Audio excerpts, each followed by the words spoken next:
उज्जैन के सम्राट राजा विक्रमादित्य अपनी न्यायप्रियता और पराक्रम के लिए प्रसिद्ध थे। उनकी रानी पद्मावती अपार सौंदर्य और बुद्धि की धनी थीं। दोनों का प्रेम और विश्वास पूरे राज्य के लिए एक आदर्श था। एक रात जब रानी पद्मावती महल के बगीचे में टहल रही थीं, अचानक झाड़ियों से एक विशाल काला सांप निकला। उसका फन चौड़ा था, आंखें अंगारे की तरह लाल थीं। रानी घबरा गईं, लेकिन साहस जुटाकर वहीं खड़ी रहीं। तभी आश्चर्यजनक रूप से वह सांप मानवस्वर में बोला, रानी पद्मावती, मैं साधारण सर्प नहीं हूं। मैं शापित राजकुमार हूं। केवल महाराज विक्रमादित्य की क्षमा ही मुझे मुक्त कर सकती है। रानी ने कांपती आवाज में पूछा, तुम्हें शाप कैसे मिला? सांप बोला, वर्षों पहले मैं एक पड़ोसी राज्य का राजकुमार था।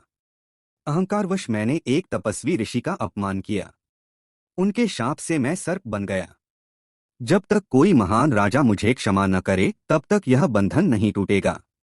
रानी पद्मावती तुरंत विक्रमादित्य के पास पहुंची और सारी घटना सुनाई।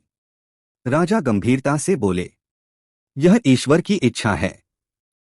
यदि यह सत्य है तो हमें उस राजकुमार का उद्धार करना होगा। अगले दिन विक्रमादित्य ने दरबार बुलवाया। पूरा दरबार उपस्थित था। रानी पद्मावती सांप को साथ लाई। विक्रमादित्य ने सिंहासन से उठकर कहा, यदि तू सच में पश्चाताप कर चुका है तो मैं तुझे क्षमा करता हूं। तेरे कर्मों का दंड तू झेल चुका है। आज से तू स्वतंत्र है। जो ही ये वचन निकले, दरबार में प्रकाश फैल गया। सर्प का रूप कांपने लगा और क्षण भर में वह एक तेजस्वी राजकुमार बनकर खड़ा हो गया। उसकी आंखों में आंसू थे।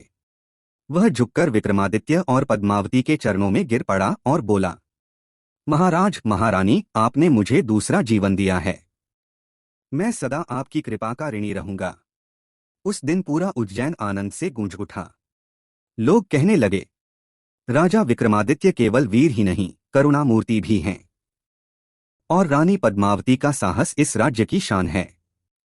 विक्रमादित्य ने अंत में कहा, बल से राज्य जीता जा सकता है, पर दया और क्षमा से दिल जीते जाते हैं।